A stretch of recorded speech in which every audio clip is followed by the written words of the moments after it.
I want to welcome you to Pastor Blast. Today is Tuesday, September 17th. Our son Mark is going to get his first paying job next month.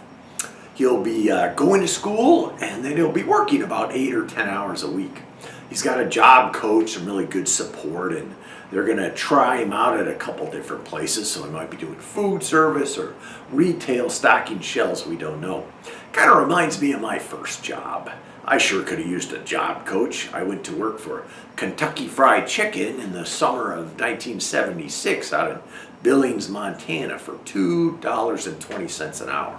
They even had me sign a confidentiality agreement that I would not disclose the Colonel's secret recipe. And my job was washing dishes. And they called me a pearl diver. I was getting yelled at all the time by my 21-year-old assistant manager. And every night I'd come home from Kentucky Fried Chickens, my hands would have nasty cuts on them because I've been breaking up the frozen chicken to get it ready to be fried. Well, one day I was draining the grease and I didn't turn the pilot light off, so it started a fire and smoked up the whole restaurant, and so they had to close the Kentucky Fried Chicken for a day because of me. Well, I thought they were going to fire me for sure. In fact, I was hoping they would fire me for sure. But they're so desperate for help that they kept me on anyway. Well, I survived 4 weeks that felt like 4 years. And I came away thinking, if this is what work is like, what's it going to be like for the next 50 years? Well, fortunately, I was wrong about that. I find that work is a gift, especially if you find work that you can't believe you get paid to do. A vocation that you're called to do, such work, where your gifts are something you find joy in sharing and it helps meet some needs. And I think that is what being a pastor has meant for me.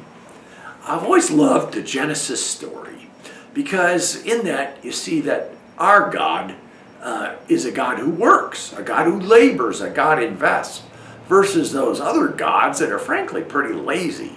Whether it's Buddha or Allah or Vishnu, they don't work. All they do is receive and be served.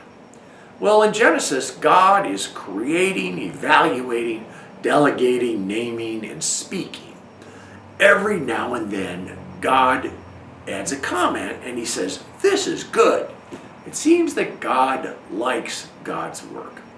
Well, God is forever creating, forgiving, blessing, judging, caring, listening, and saving.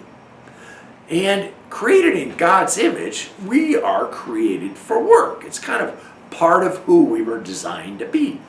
I love a verse from Ecclesiastes 3 that says, "There's nothing better for a person than to be happy and to enjoy himself as long as they can, to eat and drink and enjoy the fruits of their labor, for these are the gifts of God." I rejoice that I've been given that kind of work, blessed to be called to do work I love. Now, don't tell the leadership team this, but I can't believe I get paid to do this stuff. It really makes me sad that so many people work mostly for a way to make a lot of money, even if they can't stand the job. I've had friends that are like addicted to a certain level of income, and so they suffer through and complain about how hard their work is. Well, how much better to find work, paid work, even volunteer work. If you're retired, that's true. It's so good that you and I find something that brings us joy, something we're good at, and also something that will help and bless others. Isn't that a marvelous gift from God? Amen.